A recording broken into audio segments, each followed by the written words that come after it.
साथियों, अपनी एक ब्लॉग पोस्ट पेश कर रहा हूँ। बापू आसाराम के बाद समाजशास्त्री आशीष नंदी भाई साहब के विचारों के आते ही खलबली मचती देख कल्लू पहलवान को न जाने क्या हुआ, बोलने लगा, सरकार भी गजब है। कई बार बोला कि भाई मुंह पे टैक्स लगा दो, सुनते ही नहीं है। हमने पूछा, कहाँ बोला कल्लू तुमने, किससे बोला? कल्लू ने कहा, पिछले हफ्ते मिनिस्टर साहब का पीए मिला था मुन्ना पान भंडार पे। उन्हीं को बोला, कसम से भाई हम सही बोलते हैं ना। कल्लू को मालूम है कि काम किधर कराना है, किससे कहना है। कई लोग तो इतना भी नहीं जानते। कल्लू की बात सरकार तक पहुंच गई होती तो पक्के में वक्तव्य वीरों के जरिए राजकोष में अकूत बढ़ोतरी होती।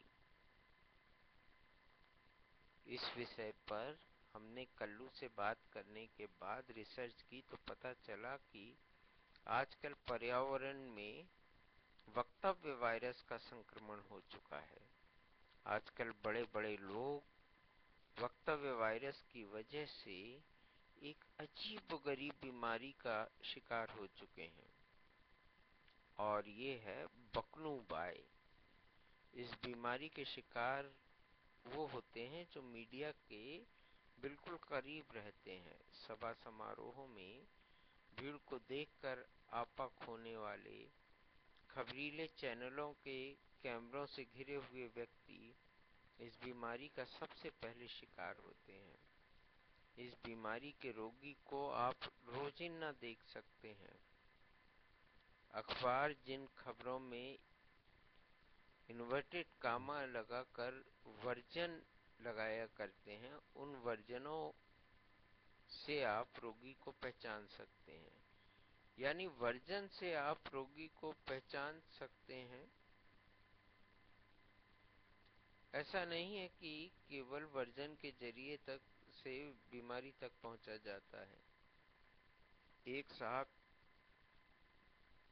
ट्विटर पर पहचाने गए, कुछ एक फेसबुक पर, कुछ एक प्रेस कॉन्फ्रेंस के जरिए अपने बीमार होने की जानकारी देते हैं। दरअसल बीमार के सामने माइक, कैमरा, संवाददाता टाइप के लोग आते हैं तो बीमारी में एकदम उभार आ जाता है, क्योंकि वे समझने लगते हैं कि उनके वक्तव्य की इस देश में बहुत जरूरत है और देश की स्थिति भी सुधर जाएगी। बस फिर क्या है, दिमाग से तेज जुबान चलने लगती है। अब भाई आशीष नंदी को ही लीजिए, बोलना कुछ था, बोल कुछ गए। जुबां फिसली और इसका दर फिसली की बवंडर मच गया। नंदी जी बहुत भोले भाले भले मानुस हैं। क्या करें, वे भूल गए आतंक और करप्शन दोनों ही गुणातीत है। इनको जाति, धर्म, वर्ग, संप्रदाय से जोड़कर देखना उनका एक नजरिया हो सकता है, लेकिन सच्चाई नहीं।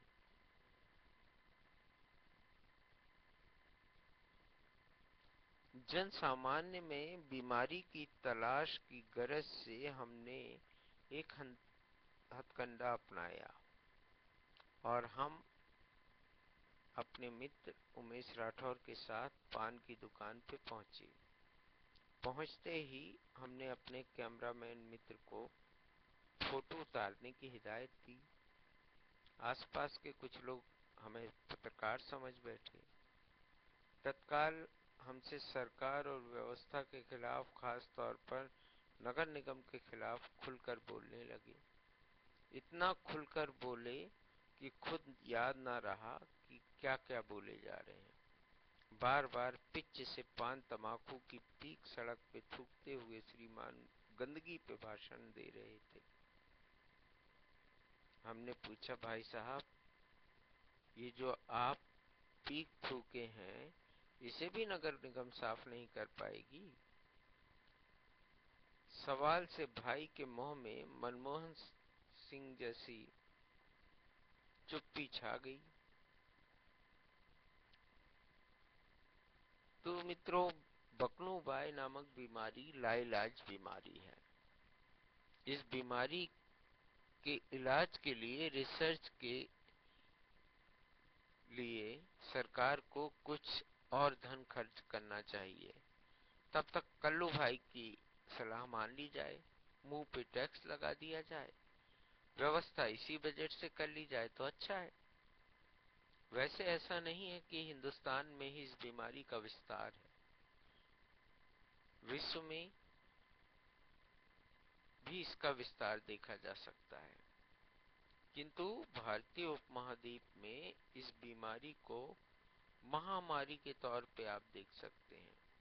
अब अच्छे भले मिमियाते डायलॉग डिलीवरी करते हुए बेचारे शाहरुख खान की सार्वजनिक जिंदगी में पड़ोसी पाक ने जहर घोलने की नापाक हरकत कर डाली।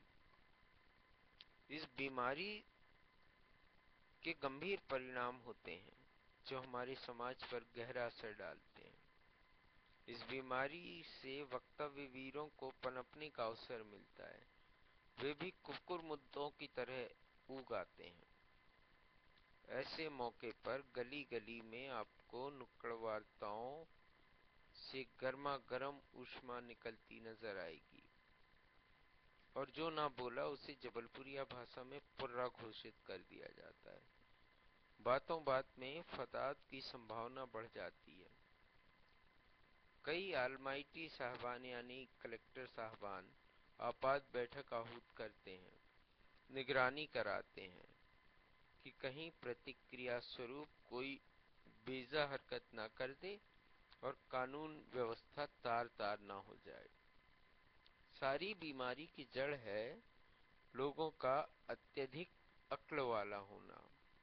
क्या खूब कहा है अदम गौडवी ने कि अक्ल हर चीज को एक जुर्म बना देती है, बेसबब सोचना, बेसूद पसीमा होना।